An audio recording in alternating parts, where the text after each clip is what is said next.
Coming up on this week's show, a programmer rediscovers his long-lost game on Twitch. More bad times for GameStop. And we fact hunt with Guru Larry. This week's show is brought to you by Retro8bitshop.com, the place for all your retro needs.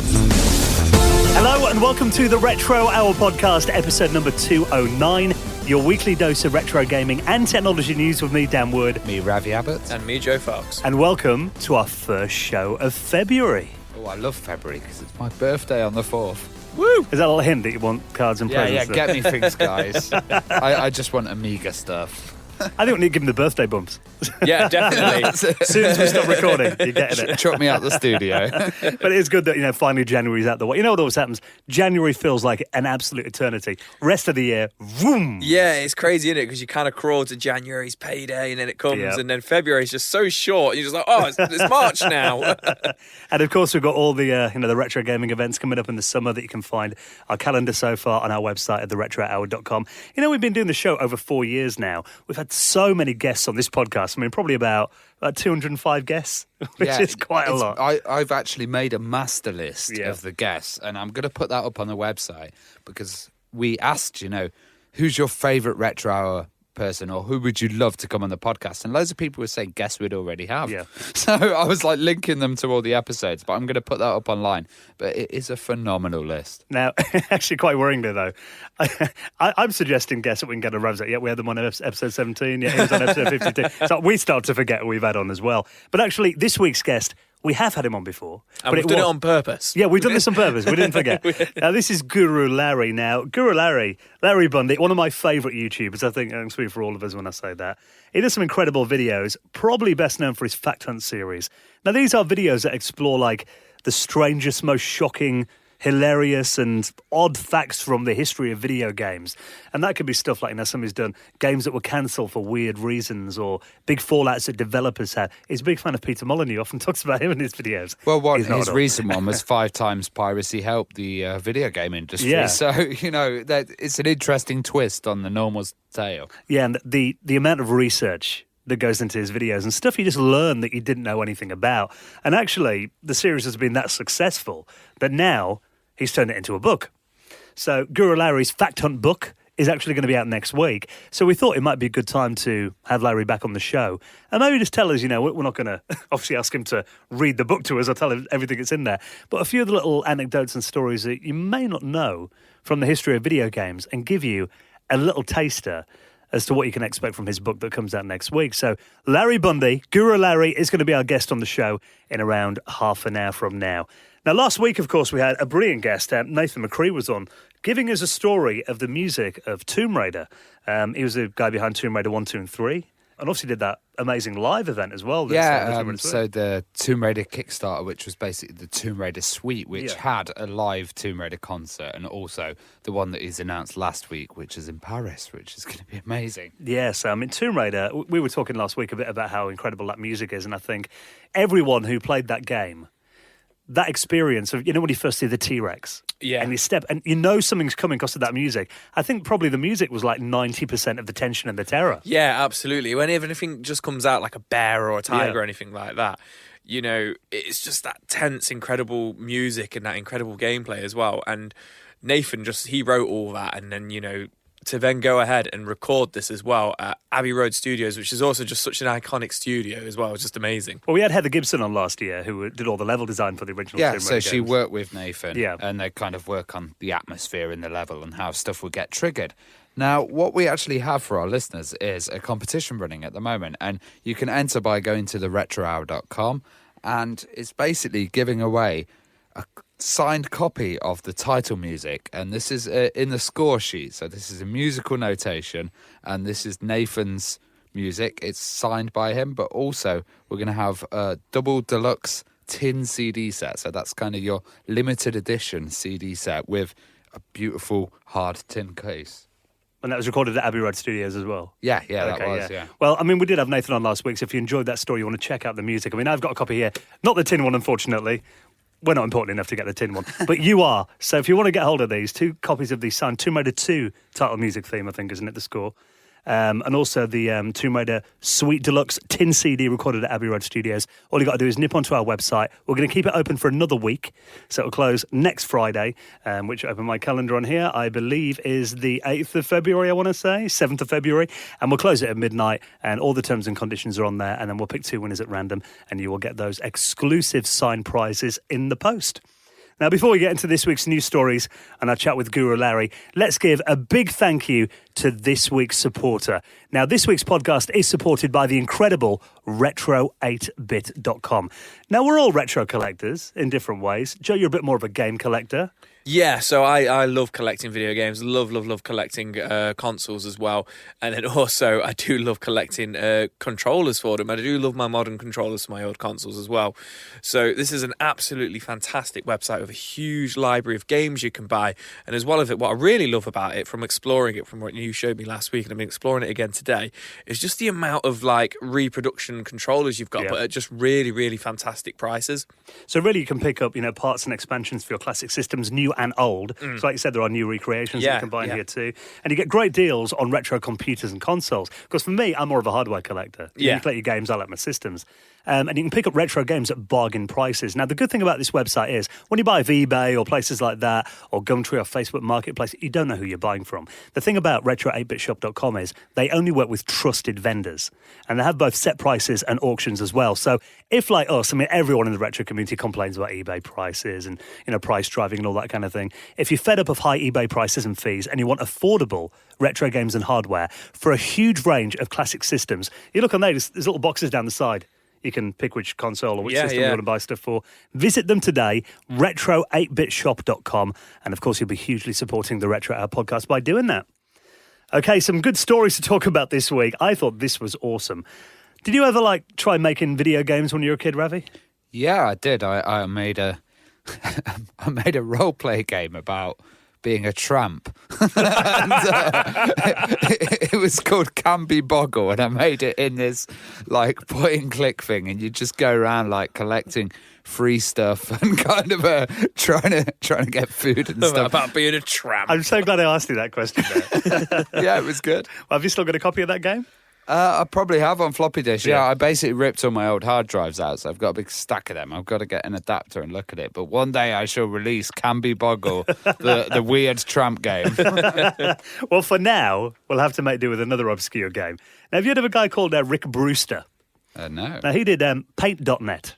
Okay, wow, yeah. That's like a replacement for Microsoft Paint. Yeah, it's like a free implementation, isn't it? Well, it turns out back in 1994, he was 12 years old then, he made a game called The Golden Flute 4, The Flute of Immortality.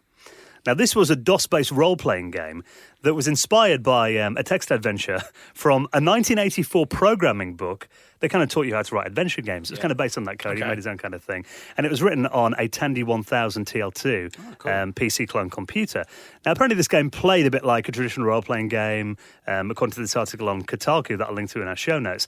And apparently, after he made this game, he made one copy on a 3.5-inch floppy disk, 720k disc, and he packaged it up and mailed it in the post to his cousin on the East Coast. And then he hadn't got a copy of it anymore, he lost it. Yeah. So that was in 1994. You'd assume that game's gone forever. Well, it turns out there's a guy who does obscure games on Twitch, a guy called McCaw.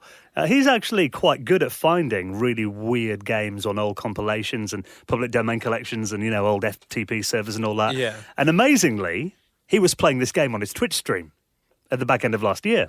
That is crazy. How on earth has he found that? Well, yeah, you'd think this guy assumed there was one copy in the world. How on earth did it get there? Well, actually, Kotaku did a little update on this as well. And apparently, Brewster replied to them a little bit more information about what he found out after talking to McCaw. It turns out that his cousin, when he sent him that disc back in the day, actually must have sent it into a public domain library or uploaded it to a bulletin board. Or even they're saying FidoNet as well. Yeah. So he must have been some elite, old school network guy. Well, yeah, his cousin must have done this without him even knowing about it back then. And it made it onto a compilation called Cream of the Crop 5. Okay. That was a shareware compilation that was put together in 1994. So luckily, his cousin actually gave it to someone else. So his cousin probably just enjoyed it. Yeah. Either passed it on to somebody else or was just, knew what he was doing and just uploaded it. Yeah. That's nuts, though, insane. isn't it? Imagine seeing that, though. It's just like a game that you wrote when you were 12 years old. I can imagine him like second guessing it, like, no, wait. Like, That can't be it, surely. yeah. Well, it's not the cream of the crop, though, is it? It's random. Written by a 12-year-old who Yeah. couldn't even keep it himself. But I mean, I've got my parents moved house a couple of years ago, and I went up into my attic and I had a load of cassette tapes in there. A lot of them were like old recordings of radio shows, essential mixes back in the day of Radio 1. A few of my old radio shows that I will never listen to, or they will never be uploaded online. But also there was a couple of old Commodore Plus 4 tapes on there. And I do remember, actually, I still haven't loaded them up, and I probably should because I've got a Plus 4. But there is I think it's a 90-minute cassette tape of loads of programs I wrote when I was about 8, 9 years old on there. Yeah, I think I did a few games as well, so I really want to look into that because I do remember doing a text adventure on the BBC. We were talking about the other week, weren't we? Which was based about Tony Blair and Gordon Brown, and you were trapped in Downing Street and they were chasing you around. There was something like that. It can't have been that long ago if it was Gordon Brown. No, because I remember they did a sketch on Brassard, which was really yeah. similar, and I was like, my God. Do you remember Shoot 'em Up construction kit as well? Shmup. Yeah, but what was that? What was that 3D construction kit? I always remember 3D building construction stuff in that as well. I tried to recreate Nottingham's Market Square, but the memory, I could only do like one little section in a few steps, you know? But I mean, I did love that about back then. It was so easy to kind of just jump in with programming and make games as well. Whereas today, it seems like it's not as easy to kind of just jump in with these systems, especially if you've got consoles and stuff, I guess. But yeah, it must be awesome, though, to make something so long ago and just rediscover it after all that time. I'd love to. Me and my brother, our thing was videos, always making daft videos when we were kids on the video recorder.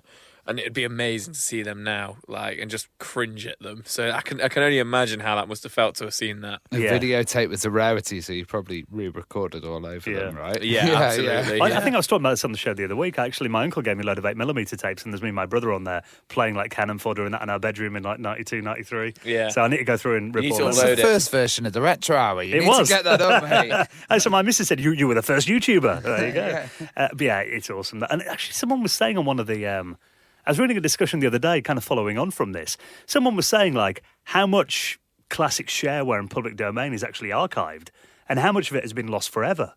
So imagine that all of it got put on the internet. There must be discs that are rotting in people's attic with this code on, and it's going to get lost forever. People should definitely get up there before it's too late and get them all uploaded to the internet, I think. Now, maybe you're a fan of the Game Boy back in the day. Do you have a Game Boy?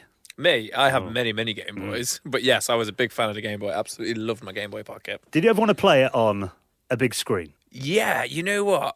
I always wanted the Super Game Boy when I was a kid. Went over to a friend's house once. It was one of those friends, friends with him at school. I only ever went to his house once, and he had a Super Game Boy. Wow. And I remember thinking it was the most amazing thing ever. And there was about 5 of us who went over.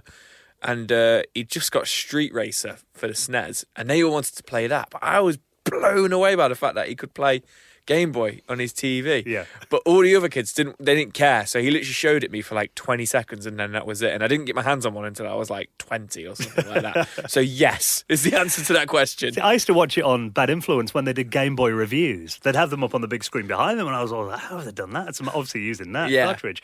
Well, now, if you've got a bit of a nostalgia for playing your Game Boy games, you want them on a big screen, Yeah. Imagine playing Game Boy games on your 65-inch telly. You can do that now with the Retron Junior.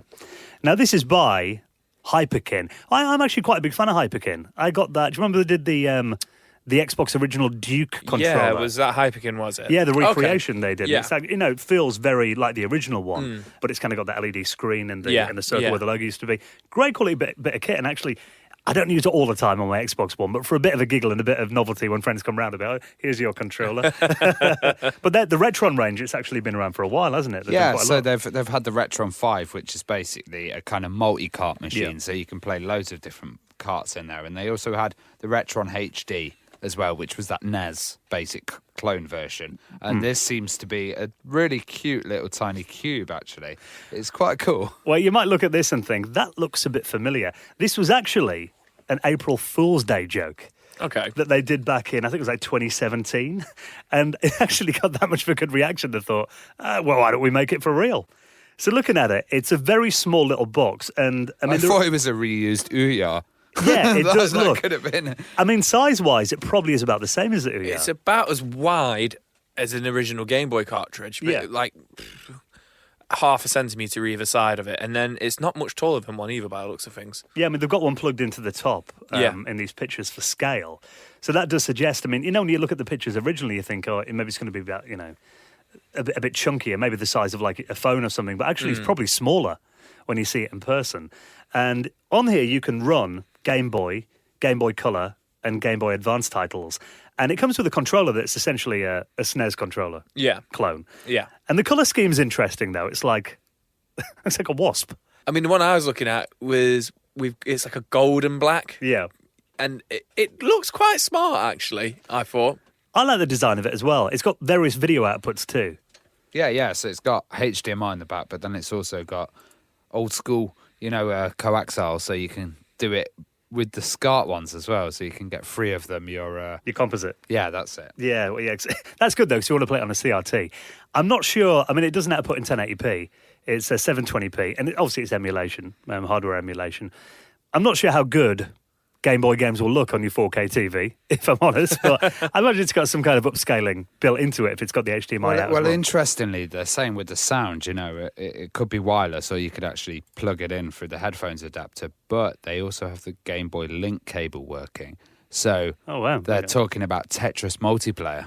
That's cool. Really? Using different ones. But imagine also, I was thinking, LSDJ, which is the DJ software, you may be able to somehow sync those all up and then hook up some kind of mad speaker system. So this could provide, external use or be a nice little portable bit of kit. A lot of things I've been seeing on Twitter and Reddit about it, though, is like people are like, why would anyone want to play Game Boy games on a TV? Like you mentioned then, the cart that came out on the SNES. Yeah. You had the Game Boy player for the GameCube as well. Yeah, you did, didn't you? I didn't have a Game Boy, but I'd happily sit there and play Pokemon Red all day on a big TV. Yeah, some people want to kick back and play, there's a lot of big RPGs and stuff on the Game Boy, so obviously the majority of the library is just kind of pick up and play puzzles and puzzle games and stuff like that. But like Link's Awakening, obviously you've got the Switch version of that now, but Link's Awakening, Pokemon Red, Blue and Yellow, Gold and Silver, I can see people sitting back and kicking back and playing them on the big screen. Oh, they reckon it's going to be out at some point this year, so I think there is a market for it. A lot of people have been kind of dismissing it, but I think it might surprise us. As someone who's not having the best start to 2020, is it time for the weekly video game shops are dying section of the show again? It's not GameStop again, is it? I'm afraid it is. No, they had a really bad... I mean, obviously, for game shops, Q4 of the year is traditionally the strongest one. Yeah. Your Christmas market, that's like, the most important quarter of the year. Well, it turns out GameStop in America had a pretty bad festive period, a revenue loss of 27.5% compared to Christmas the year before. And apparently they're going to be, there's a lot of layoffs happening as well, I've been reading now, on store closures again. And, we have talked about it every couple of months for the last few years. These GameStop in particular seem to be getting hit really hard. I mean, here in the UK, we had, Game obviously did go under at one point, got rescued. Yeah. So it's difficult to be in the high street gaming market as a mainstream gaming shop, I think. Well, I don't know what's going to be left of GameStop, because they were talking about this kind of retro areas that they were going to do a resurgence. But then I'm reading this and they're saying, they'll be closing 180 to 200 underperforming stores by February 2020. That is crazy. What I think is quite interesting about it as well is they're blaming the announcements of the PlayStation 5 and the Xbox Series X. Yeah. They're saying it's, because those are on the horizon, that's why there's been this rapid, decline. Mm-hmm. But I can sort of see where they're coming from. But at the same time, you got to look at like the back end of the PS3, for example. You have these huge games coming out, like, The Last of Us and stuff like this, like real kind of like system sellers, if you will. Yeah. And I think that's happening at the moment. You've got like Resident Evil 2 that came out last year. You've got Resident Evil 3 coming out again as well. There's these big games coming out for essentially consoles which tens and tens and tens of millions of people have got. So they should be selling, these games are, they're not selling like a couple of 100,000. No. They're selling millions upon millions. So I don't think it is the PS5 and the Xbox Series X. But I also think it's the markup. So like me and Dan, and Dan were in Ireland recently. Yeah. And we went to the GameStop there and I was going, look, they've got the new Leisure Suit Larry game for the Switch. And he goes, okay, looks on his phone. Half the price. Half the price straight away. On Amazon. On Amazon. And that's what I was getting to. It's Amazon, and people say, oh, Amazon, making these shops go under and stuff like that. But the reality of it is they're selling it for cheaper. So why would people, I don't know, why the only benefit I see from going into Game in Town or whatever is you want it there and then. You're like, I want to go get that game there and then. But even then, Amazon's trying to get onto that now as well. Well, also they're kind of blaming the Xbox and PS5 because they're saying that they're seeing growth in the Switch platform. That's their probably strongest area of growth at the moment at the Switch. And if you think about it, they've introduced the Switch Lite as well, which is a whole new lower range that kind of younger kids can get involved with and stuff. I think, there is always when a new console generation's been announced and your system's going to get replaced, there's always got to be a few more cautious people buying it then. But I think, I look at really those systems, most people are not going to buy them on day one.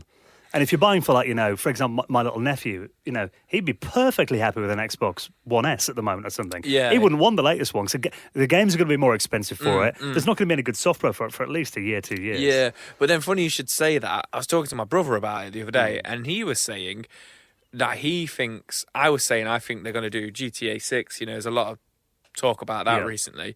And I was like, I think they're just going to do what they did with GTA 5. It came out right at the end of Xbox 360 and PS3. Everybody bought it on that. Everybody's got that consoles. It sold so well. And then they released it again a year later, or 2 years later or something on Xbox One and PS4. I was like, they're probably going to do the exact same thing again. And he was like, you know what? I wouldn't be surprised if they do it as a launch game to sell the consoles. Maybe. Yeah. And he reckons it's going to be a PS5 exclusive. I don't know about that. But I don't think he's a million miles off the ball. He's not. He's in the ballpark, I think. I mean, they're blaming the lack of games as well being sold. I mean, I was Borderlands 3 that, I know we're getting a bit off retro here, but it will all tie in. But that apparently 75% of the sales I was reading the other day were digital. Really? Yeah, which that surprised me, if that is the case. I believe it was a high what number. shop's thriving that you see, and I see CEX is absolutely thriving in this time at the moment. I've seen so many kind of items out there, and the trade that's being done at CEX is mad. So I think the fact that they're not embracing trade-ins and stuff, I don't see that much trading going on at Game or GameStop. What makes me sad though is, we've talked before There's a few refurbished items, but yeah, we've talked before about our memories of game shops when we were kids or teenagers, and it's always going to be nostalgic for us. But I think, it's inevitable that it's going to get to the stage where, like Blockbuster, there's not going to be game shops on the high street, which is a sad thing. But I think maybe it won't be the big brands, but maybe the independent shops will survive. But the fact that GameStop were really wanting to go into the retro thing, that story that we covered last summer, I don't know how many stores have converted into that, but that is an interesting move. You turn them more into little mini arcades where people can come and play games of all generations. But just like you said, we were in GameStop last weekend. If I can go in there and open something on my phone and I can find it on Amazon instantly for half the price, it's a tough sell. Why are you going to do it? And it's not like you're like, oh my God, I've got to play this game right now. The people who've got, yes, children can be like that, but children haven't got access. They have got access to Amazon, but they don't have access to order it and stuff like that. Whereas you, fully grown ass adult, you can go, well, if I want to play Leisure Suit Larry, I'll just order it now and I'll play it tomorrow. Yeah. Do you know what I mean? You've got the patience. The game is probably that good that I have to play it there and then. Exactly. But I'm just, I'm just using that because you used it as an example. Yeah. But and I'm hoping it doesn't happen. So I like walking into game shops, and I like having them around. So it'll be a sad day when they're not there anymore. But right, let's talk about actually going to physical things, places that we can go. Sega World, you've talked about that in the past. You went there, Trocadero Centre in London. Lovely, expensive place. It was good though. I remember going in there and the whole place was themed like a giant pinball game. So I think Sonic Spinball or something was big. The elevators were, the escalators. Yeah. And they had go-karts inside, shooting arenas. Oh, it's great. It looked an amazing place. When I moved to London, probably about 2007-8, there was actually still remnants of it in the Trocadero Centre. You go up and it was still the kind of, the piping sections around the escalators and that kind of thing. Okay. And you could look around the colour scheme, you could tell it used to be Sega World. Obviously nothing like that over here anymore. But the next time you go to Japan, you could be visiting Super Nintendo World. Yeah, so it's coming to Universal Studios in Japan, isn't it? Which is... I'm really, really, really, really excited about that, and I think it's going to the American one as well eventually. Okay, I could be. I'm pretty sure it is, but yeah, they've released a weird mashup trailer music video to announce have a it. listen to this. So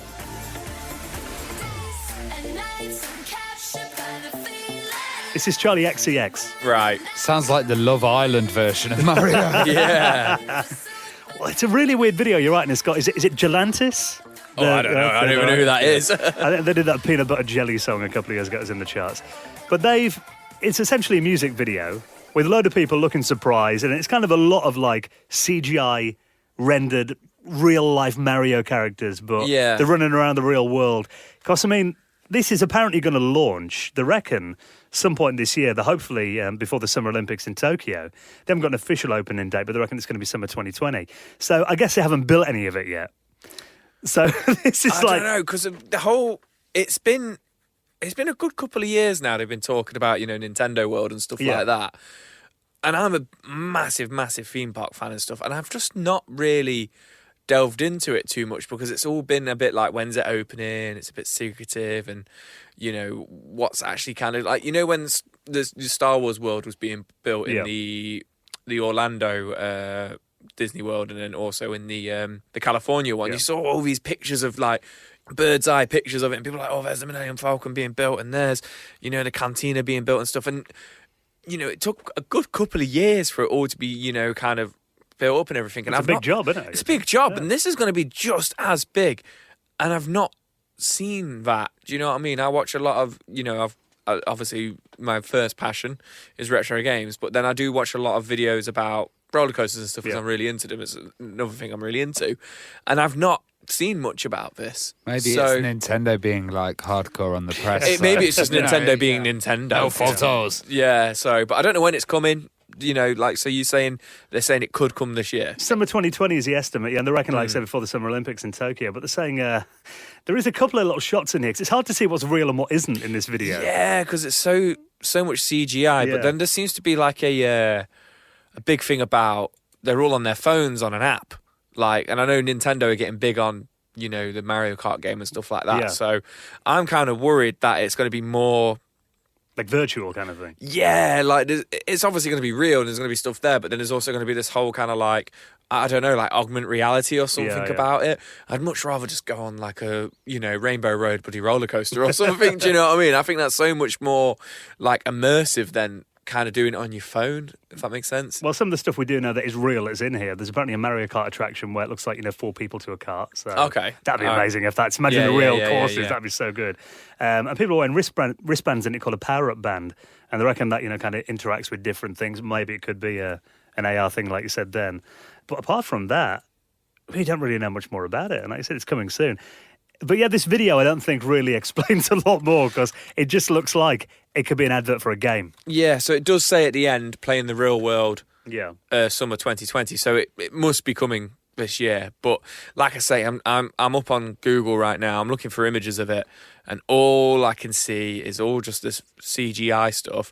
And then there's like 1 or 2 kind of like press conference pictures where they've just got a screen with a projection on it, and then somebody dressed up as Mario, which is great. Here we go. I've got one picture where they've got, and it does look pretty cool. It looks like Super Mario 3D World, but it's like under construction. So it's I've got no doubt that there's going to be real. It's going to feel like you're in there, but I really don't want it to be on your phone. You're looking down at your phone and like, oh look, it's Mario up there on my phone. Like I want it to be. I don't know. Maybe I'm completely reading it all wrong from the trailer. It could be great though. I'm thinking if there's kind of like, so this Mario Kart thing they're on about. Yeah. Imagine you get the actual karts and you're sitting in like double dash. Yeah. You and your mate in there. Kids only. Yeah, but maybe have you ever been in like roller coasters where it's kind of you're surrounded, like the images change? It's like a big screen essentially. Yeah, and you know what? Universal. I've been to Universal in Florida twice, and without having an actual headset, but these kind of like virtual reality immersive rides, and they are really, really, really cool. And there's nothing like you just on the roller coaster, you're just on the ride and you just get thrown about. So yeah, if they're the same as that, then I'm definitely 100% all for it, and I'm sure I'll be visiting Japan again. There's an excuse. I just want to play at Moo Moo Farm in real life. That'd be awesome. The cows and everything. So yeah, I mean, it seems like Japan is like it's a place that I'm hearing a lot more people are going to now. As an attraction for video games, so that's only going to help. Let's talk about a cute story, one that's going to tug on the heartstrings. A dad adapts a controller for his disabled daughter. Yeah, so this is really cool, actually. This is on the BBC at the moment. I've seen it all over the internet, but it's got some really good talking points. So basically, Roy Steele, he's got a daughter called Ava, and she's disabled. She's unable to play on her Switch. Yeah. So he's used this device, which is really cool. We covered it last year. It's the adaptive controller from Microsoft. Now, you wouldn't think that the adaptive controller from Microsoft would actually work on the Switch, but he got a bit of advice. And the advice was from the actual founder of Microsoft's Tech Lab, Oh, wow. who helped him with the controller. And what he's done is he's created a box that goes on top of this controller that has arcade parts on it. So it has the arcade buttons, but it also has the, easier controls. It's got twin stick arcade sticks as well, like nice big batons. Yeah, micro switch Yeah, ones, yeah, yeah. basically. Yeah, and what he says is, she can now enjoy this game, but what he can do is he can slowly adapt it so that it's easier for her hands to, get to the buttons, move the position of them. And he was doing a demonstration, and we link it on this article. And, she's got a button assigned to the map. She's got buttons to do everything, really, so she can fully enjoy a game of Zelda. And I think this is awesome to see, disabilities kind of being helped with this accessible controller. That's the thing, because video games, we often don't think about it as able-bodied people, that you do need quite a lot of dexterity, and, you need both hands to work with most controllers. And I think that is a big area where the video games industry has always kind of lacked, really, hasn't it? It's, making games accessible to everyone, so that's a really good step forward, I think. I love the fact they use arcade parts as well. That's awesome. Now, before we get into our chat with Guru Larry this week, let's talk about this last little story. Can anyone remember, off the top of their head, the Contra code? Go on, Joe. It's like the Christmas quiz all over again. Right, give me a sec. Give me a sec. While he Googles it. While I'm Googling it, no. All what comes to my head is up, down, left, right, A, B, start. That's Sonic the Hedgehog level select, I think. Up, down, left, right, B, A, start. There we go. Now, why is this Definitely important? didn't read that. This is kind of another one, talking about cute little things for the kiddies. This is a toy, a Fisher-Price toy. What is this? It looks like a game controller. Yeah, so this is it's really cool, actually. Kids just love pressing buttons and playing Noisy with things. stuff. It's a learn and play, game and learn controller. So you can basically just bash the buttons. It's got a couple of levels. You probably need to learn a little sequence with it, and you can win. But interestingly, this kind of Fisher-Price toy can be automatically won with the Easter egg of using the Contra code. So if your kid knows the Contra code, he's a bad man. Straight away wins. That is insane. I love the fact they put that in there. Now, there's a video here by a guy called Chris Scullion. I'll just play you a couple of seconds of it that he posted on Twitter, actually doing it on this Fisher-Price toy. So here is a new Fisher-Price video game controller thing for the kiddies, which I got for my daughter. It's got the usual things. You press buttons and it says stuff. And then it says numbers and colours and stuff.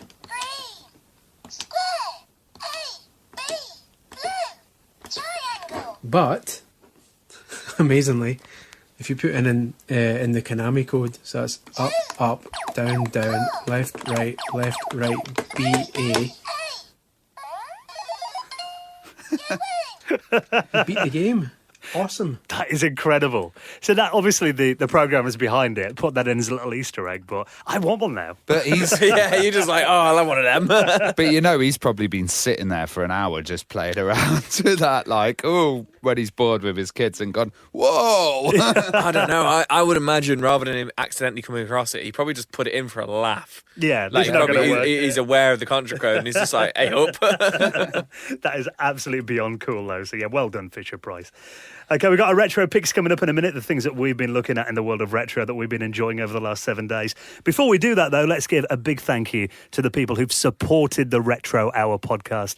Now, you may know that this show comes out every single Friday. We've been doing it for 209 episodes now. We could not have got this far without your support. Now, all we ask is, if you want to put a little tip into the hat, that's all it is, a little tip jar that we have, and obviously all the money that we raise through this goes 100% back into the running of the show, and let's just keep bringing it out every week for you, completely for free. The show will always be free, but if you'd like to help us out with the running of it, that is massively appreciated. Now, you can do that by going to our website, theretrohour.com, click on the supporters tab, and then you can donate via PayPal, any amount, big or small, and for doing a donation, you will find yourself in the Retro Hour Hall of Fame. Like this week, David Pierce, Alex Rogers, Carl Curras, and Graham Lacey, who all made donations into the running of the show. That is massively appreciated. Thank you so much. And if you'd like to do the same, you'll find it on our website at theretrohour.com.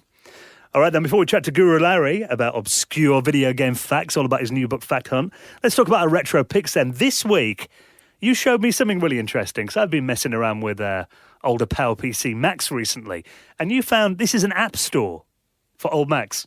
Yeah, so, you were showing us this kind of a while ago, OS 9, obsolete. Like a website that had all the software A website that had all the software, that had every version. Well, your kind of leopard guys and snow leopard guys, the PowerPC guys, they're basically been left unsupported. There's been no updates or anything. So what's happened is the kind of fans... the community have got together and they've created the PowerPC App Store. So you can download this for your Mac. It will have all the kind of up-to-date latest versions of the PowerPC stuff. That includes the browser, which is really good, but stuff like SketchUp as well and like Spotify. So, I've been running Spotify in there, SketchUp, can listen to my tunes, I can do some and it 3D works. designing. All works completely fine, yeah. And it's available and it's free. That's great, though, because, one thing that you'll find with trying to get software for older machines is often the links on websites are dead, or it's old FTP sites that have been taken offline. Yeah, and also the best thing is they have look and feel as well, and they have all these skins. So I've got a Yosemite theme at the moment, and you can get Sierra themes for all the latest version. You put it on, makes all the menus transparent, makes it pop up and feel like a kind of modern Mac as well, and you've got all your torrent programs on there, Office programs as well, 10.4 Fox as well, which is the browser for optimized for the PowerPC. That is good, because there's one thing that, I did a video about the Power Mac G4 last week on my YouTube channel, and the one thing you find is, PowerPC Macs, obviously they've been discontinued since about, I want to say 2006. Yeah. But if you use like an old Windows machine from that era, there is still software that works on it, and you can still install, like, if you put a bit more RAM in and an SSD, you could probably run Windows 10 all right on like a Pentium 4, for example. Not speeding fast, but the fact that Apple just cut it off, didn't they? And you've got these machines that are capable, just finding software for them is... Yeah, as long as you don't play YouTube, it pretty much does everything else, Well, Joe will be out of luck, because your pick this week is a YouTube. It is a YouTuber. So I've been watching a guy called Ink Ribbon, who is more obsessed with Resident Evil than I am. So Resident Evil is probably one of my favourite game franchises of all time. And this guy just does really awesome videos about Resident Evil. Been watching them all week, falling asleep to them at night. And he just does cool stuff, like plays mods of the original Resident Evil where you can play as Barry, Ravi's favourite character. Just like, he plays like and reviews some of the demos, and like Resident Evil 4 has the famous kind of like beta version of it, and then he taught some of the Resident Evil 1.5, which is that kind of lost game, playing the the ROM dumps of them and stuff like that. Just really is interesting, and if you're into Resident Evil, just really cool videos to watch, something a little bit different. So I just thought I'd give him a shout out. Yeah, absolutely. I'll put that in our show notes as well, and check out his channel. This week I found something good if you are a collector of retro systems, or maybe you want your systems to look mint. The one thing that we all did, and I've been guilty of this, and I know your mum's been guilty of this. Yeah, my mum's very guilty of this. Throwing out the boxes for your old systems and games.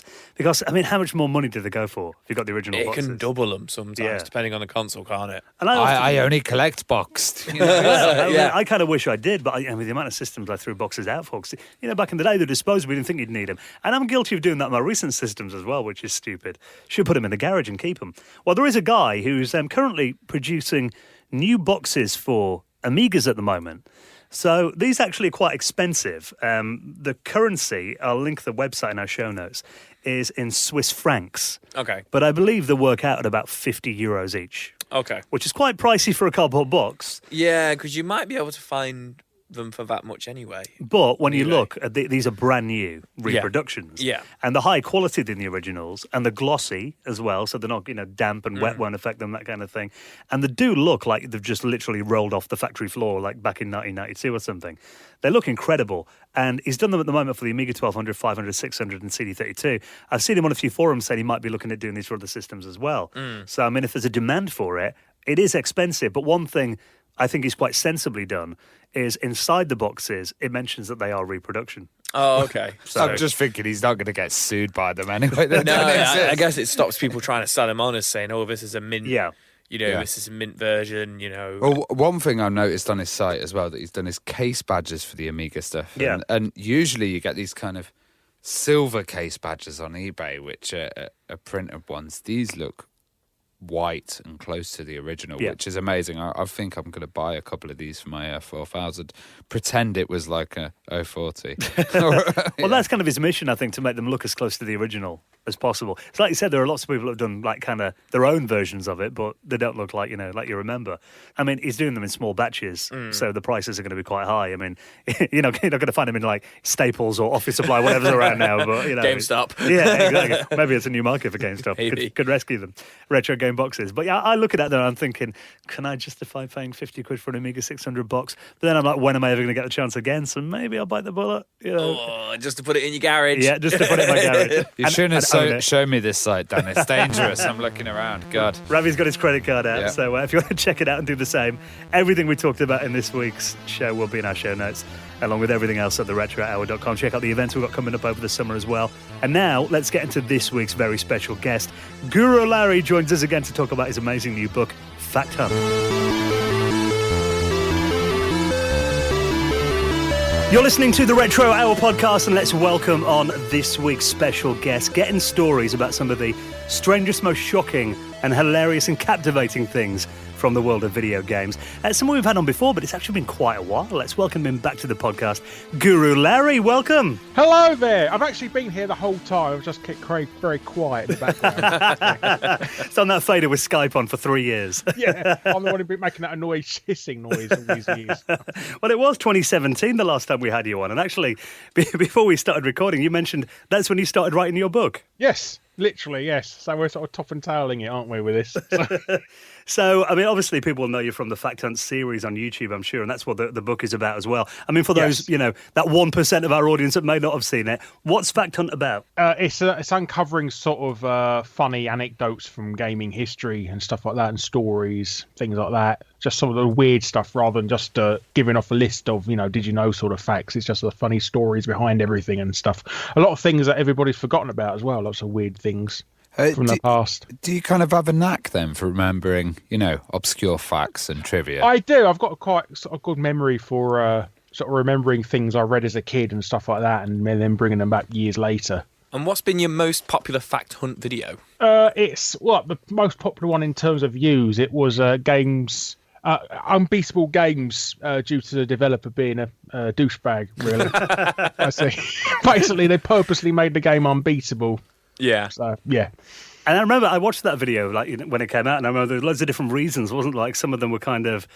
Was it like one guy did it as like a protest or something, and there was some that just didn't have the time? There's various reasons, I remember. Yeah, some of them didn't have the time, and some of them run out of memory for the game, especially Spectrum stuff. And another one just thought nobody'd ever be able to beat the game, so why bother putting in an ending and stuff? So...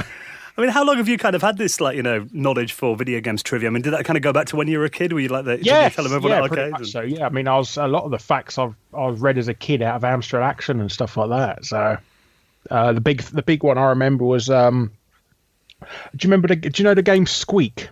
The little puzzle game, sort of that fluffy yellow thing. It came out on the Game Gear as well. Slider, it came out on that. Anyhow, they had to record the Amstrad version because the programmer put in swearing. So, and for years nobody believed me in that until I managed to dig out the original sort of piece of Amstrad Action saying, he's been recording that because they found an earlier build of the game where they just messed about with it one night and they accidentally gave that to US Gold and released that. No way. Yeah. That's the thing back then, though, before you had the internet to check things. I remember hearing all these, playground rumours about stuff that you'd find in games, and, you had no way of verifying it back then, did you? Yeah, it's always my friend's older brother's dad works for Microsoft and things like that, And there was always kind of a disconnect as well with the programmers. Do you think a lot of it was like programmers trying to, passively aggressively have a go at management? I think so. There's a lot of the time they sort of snuck stuff in. I've done a video on sort of hidden rants in game code and stuff like that. And there's quite a few famous ones, like Richard Applin. He used to write entire diaries of rants in his game code and that, to the point he had to release Final Fight on 2 discs. His hidden rant code was so long.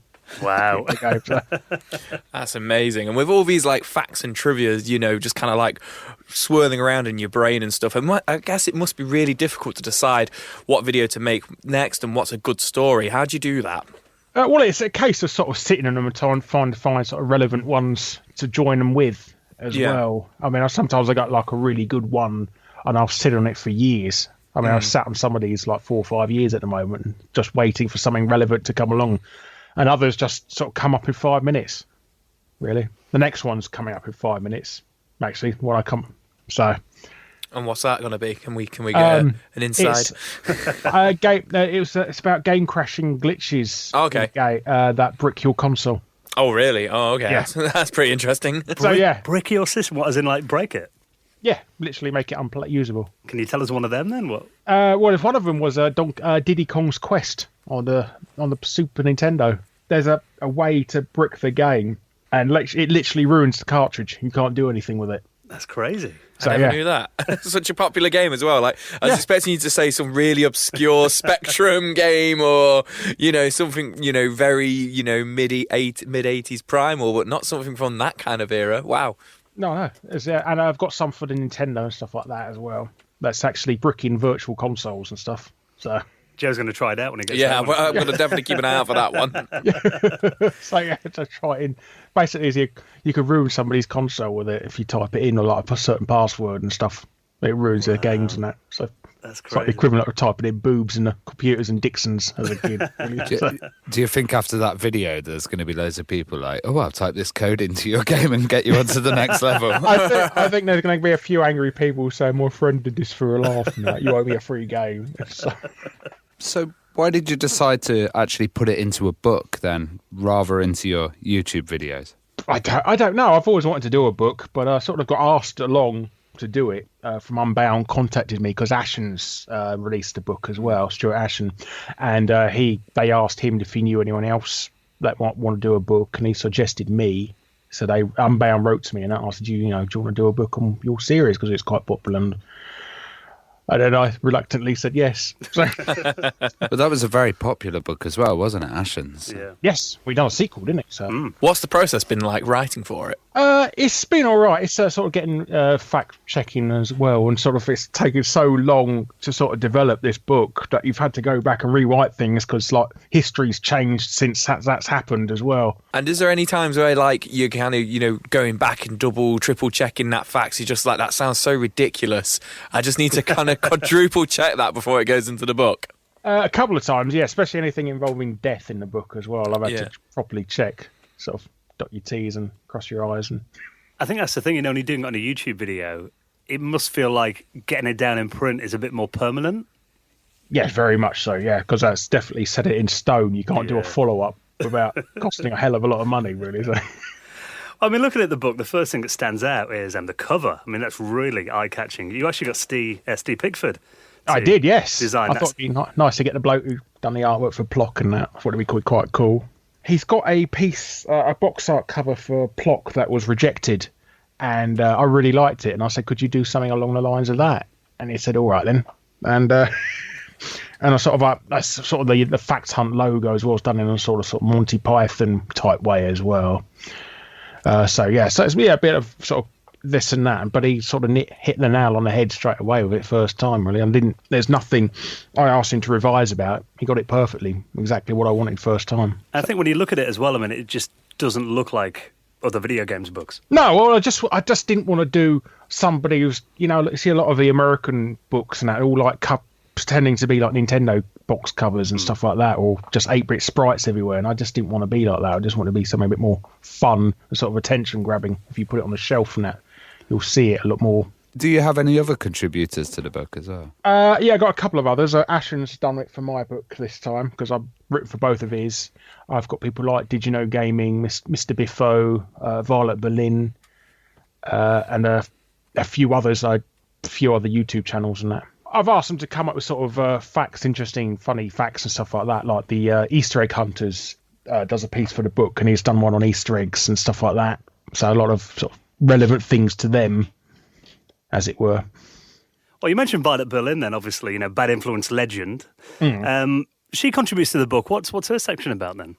She's about video games that she's been involved with, or she's cameoed in.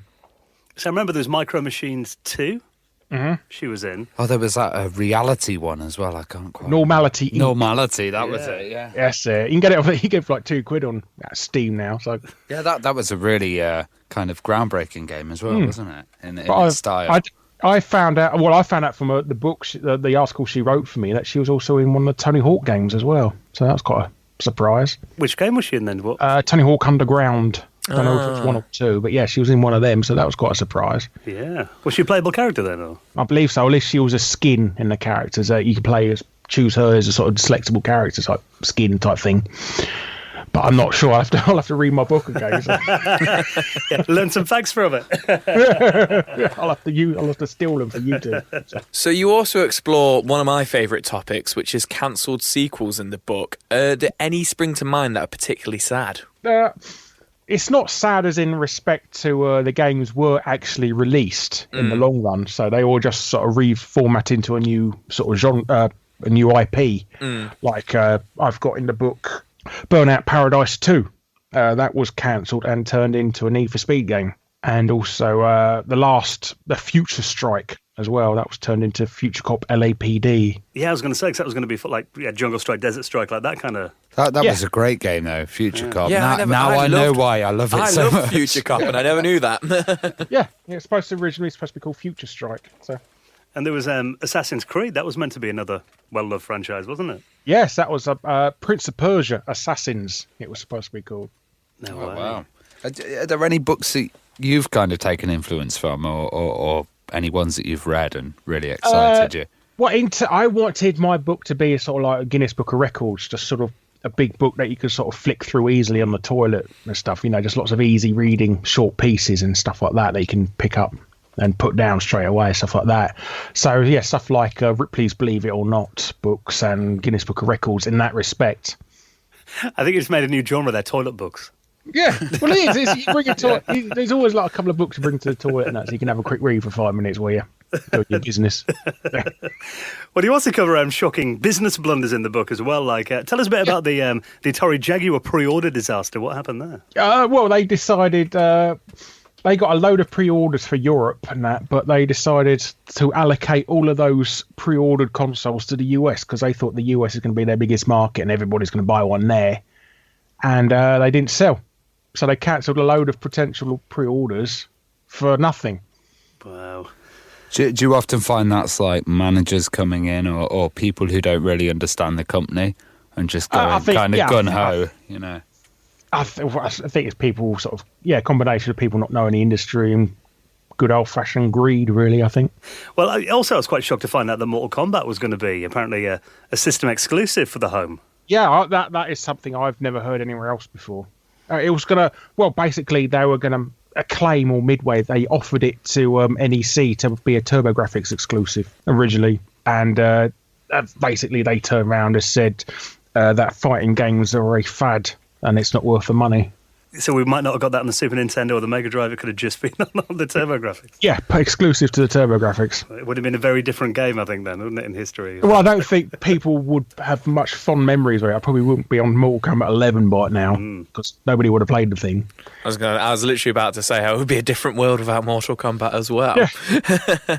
So you also have a section on disastrous video game launches. One that stood out in recent times is Tony Hawk's Pro Skater 5. The full game wasn't even on the disc. Is there any other kind of standout ones? Well, obviously the most famous one of all is probably the Batman Arkham Knight PC launch. That even to this day is completely unplayable and broken. Yeah, and they just gave up in the end. They said, no point patching it. Just offer everyone a refund, cut our losses. So you kind of said you cover a few modern things there. Is there like a time limit on the stuff that you cover, or you're mainly looking back at the past?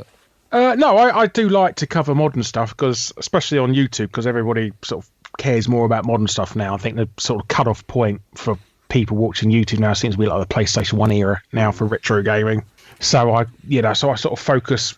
I try and focus on what people would be interested in this moment in time, really, more than anything. A lot of modern stuff is sort of relevant to people. I mean, talking about disastrous video game launches, one that, I remember being really hyped for when I was a kid, and then it was dragged out for a long time, Putty Squad. Have you had him on the show yet? Mark, no, we interviewed him at Play Expo, but I don't think it recorded properly. So Oh, okay. I think we've asked him to come on about 10 times, but he hasn't since. Yeah. So. No, I heard it was found on a DAT tape. That's what I heard. No, Mark's lovely. I think it's a case of sort of promising more than you can do, sort of Petermology syndrome, as it were. You know, sort of promising the world and giving you nothing. He offered everybody a free... I mean, when the PlayStation 4 version of Putty Squad came out, he offered a special edition that you got a free copy of the long-awaited Amiga version for free with it. On a disc, if I recall correctly. On a floppy disk, yeah, and he suddenly said, oh, sorry, we can't find any discs. And there are websites you can get discs off these days. Yes, Yeah. well, apparently he doesn't know how to use the internet. And also, he sort of debunks an interview with Eurogamer calling them sort of liars. You know, I never said that, even though there's video of me saying that. So yeah, I remember that it was a demo on a magazine cover disc, and then it got found and it got released free eventually. But then it came out on the PlayStation 4. I mean, that must have been, people took the mickey out of Duke Nukem Forever. I think Putty Squad is about a 25-year wait, I think, for. Oh yeah, for that absolutely. game. I mean, it did come out on the Super Nintendo. Yeah. As well, but I think the much hyped Amiga version. So I think he couldn't get it to work in the end. He had to get a fan sort of offered to finish it off for him, and he put it on his website for free. So it was an ex-pirate, I think, actually did it.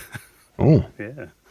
Well, there's a section in the book as well about games that were renamed. Now, we mentioned Tony Hawk's before. People forget the first Pro Skater game had a different name in the UK. It did, yes. Tony Hawk Skateboarding.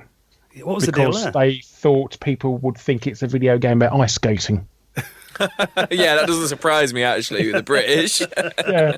Well, there was a lot of fights between skateboarders and bladers back in my day, so maybe. And any other kind of games that were renamed that kind of spring to mind? I know Puckman was a famous one. Yes, well, obviously, yeah, because they changed the P to an F. Yeah. I'm trying to think. Mortal Kombat Deception was renamed in France to Mortal Kombat Mystification, because deception is also the French word for disappointing. Mortal Kombat disappointing. Yeah. I mean, yeah, pretty. There have been a few Mortal Kombat games. There has been a few. So, video game movies, that's another kind of huge topic that I'm into. They're obviously very rarely that good, but you cover announced movies that never came out. So apparently there was going to be a Metroid movie. Can you tell us more about that story? I could do, but I didn't write that section. Oh, okay. No worries. I know a few. I don't know that one in particular. I'll have to have a look up on that one. But I know other ones. Like there was a Spy Hunter game on the PS2, and it starred The Rock. That was going to be made into a movie. There was a Kane and Lynch movie with what's his name from Die Hard, Bruce Willis and Jamie Foxx. I remember that one. Yeah. It's weird how they announced them, then they never come out. Like Heavy Rain was meant to be a movie. Yeah, I wasn't remember it? that as well. I think there's a huge list of rights online, and it's like, these ones might come one day. Well, there's going to be a Crazy Taxi movie at one point as well, wasn't there? So, Yeah, wasn't it like last year or the year before where Sega announced like a Golden Axe movie and Shinobi movie and everything that we still haven't seen the light of day of yet? oh, that's because Uwe Boll doesn't make movies anymore. That's why they're not being made for Sega. Crazy Taxi might be a good one, though. Yeah, I think they said it's going to be like, there was planned to be like, it's a mad world. So, sort of a crazy dash. Or maybe it's like Smokey and the Bandit type movie or something like that. Maybe they're trying to go for. You'd go see it, wouldn't you, Jay? Yeah, 100%. I'd go see them all. Oh, yeah. Well, there is a section in the book just like random facts, some kind of quickfire stuff. A lot of them kind of really caught my attention. I didn't realise some of them. Like, for example, the PlayStation 2 was technically not a console at all, according to Sony. Well, in Europe, they thought they could get a tax break if they declared it as a computer rather than a console, and that's why they bundled Linux with it at launch. And then they kind of panicked and removed it when they realised everybody could do piracy. Exactly, yeah. And Flashback, that game by Delphi, it's one of my all-time favourite cinematic platformers. What was the link with The Godfather then? Basically, they pitched it to US Gold because they had the rights to The Godfather at the time, didn't they? Yeah. Because they made that Amiga game. Basically, they wanted to make a Godfather Part 4, but it was set in the future and in space. That would have been Flashback. Yeah. Wow. And what about The Sims getting inspired by a house fire? Yes. Yeah, it is. Will Wright, he got paranoid. Well, basically, his house burnt down, and he got sort of paranoid about what if he rearranged his furniture in a certain way that the fire would break and burn slower through his house, and that sort of micromanaging every single thing in his house sort of started off the development of The Sims. That, and he enjoys watching people poo, probably. Allegedly. Yeah. Allegedly. Well, we come from Nottingham, where they have a free radical design as well. I was like, come from Nottingham where they enjoy watching people poo. In medieval That as times, well. we did. There's not much to do in Nottingham. In the Trent. No, we have free radical designs there, and they were developing Time Splitters, and you cover a lot of cancelled games in the book. So I was wondering what happened with Time Splitters 4. Time Splitters 4, I believe they said they cancelled it because they didn't like the cover of the box. Wow. Basically, They'd finished it, and then well, they didn't like because they got that sort of Riddick sort of guy, didn't they? In Time Splitters Future Perfect. And they didn't like him. They didn't want him on the box. And then they thought, well, who else can we put on the box? And oh dear, we haven't got any other characters, so let's cancel the game because we haven't got any characters put on the box. My God, what a reason! Yeah, because we're covering a kind of Time Splitters remake at the moment where they're trying to do that Time Splitters. Oh, I've seen that. 4. It's really good, isn't it? Yeah. Like a fan one, isn't it? It looks Time absolutely- Splitters Rewind. That's a one. That's the one, yeah.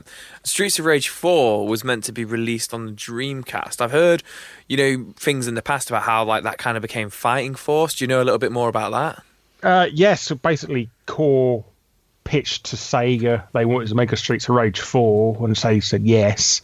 And halfway through development, they said, oh, by the way, we're making it for the PS1. And sort of Sega freaked out. So, how dare you make a big IP for the competitor? So they cancelled it. Everyone wanted that game for so long, though, didn't they, as well? Yeah. Oh, it's crazy. And that would have been amazing on the Dreamcast. Yes, Sega did sort of start developing their own version because they licensed it and they're going to rename it to Judgment Force, I believe, or something. And but that got cancelled in the end. But it's been leaked online since the game. Well, you also do a section on their pointless peripherals. Yes. So one I actually got as a kid. Do you remember those awful cheetah character joysticks? You cover them in there as well, don't you? I got the Bart Simpson. Like painful. It's like arthritis in a carpal tunnel in a bloody plastic shell. They were not comfortable. You like Bart Simpson's head, and you had to use it as a joystick and put a Really? fire button on the side. It looked cool, but Yeah. using it was horrible. I mean, what other ones you kind of talk about in there, like peripherals? There's a sort of a thing that you could put your Atari controllers into, and it's essentially a giant piece of wood, and they wanted 20 quid for it. So yeah, basically, to put your controller on a piece of wood, they wanted £20 for it. That's great. So stuff. There's loads of funny things like that. There's the Terminator controller, which is shaped like a grenade, as well, which is incredibly painful to use. I've heard. Yeah, I don't think ergonomics came into a lot of these, did they? Oh no, it's definitely a style over substance. Well, Larry, this sounds like there's loads of interesting stuff in this book. I mean, tell us when we can get hold of it then and how. It is coming out February the 6th, and it's available on Amazon and all good bookshops, and a couple of crap ones as well. That'll be next week as the time of the show comes out, so we'll obviously put links in our show notes as well. Oh, thank you. And what's going to be coming up on your YouTube channel then? Well, I go by case on what episode video I'm going to do next. Sort of, I've got various numbers of scripts in the various stages and stuff like that. But like I said, hopefully by the time this video comes out, I have done one on retro games that had to be recensored when released on modern consoles.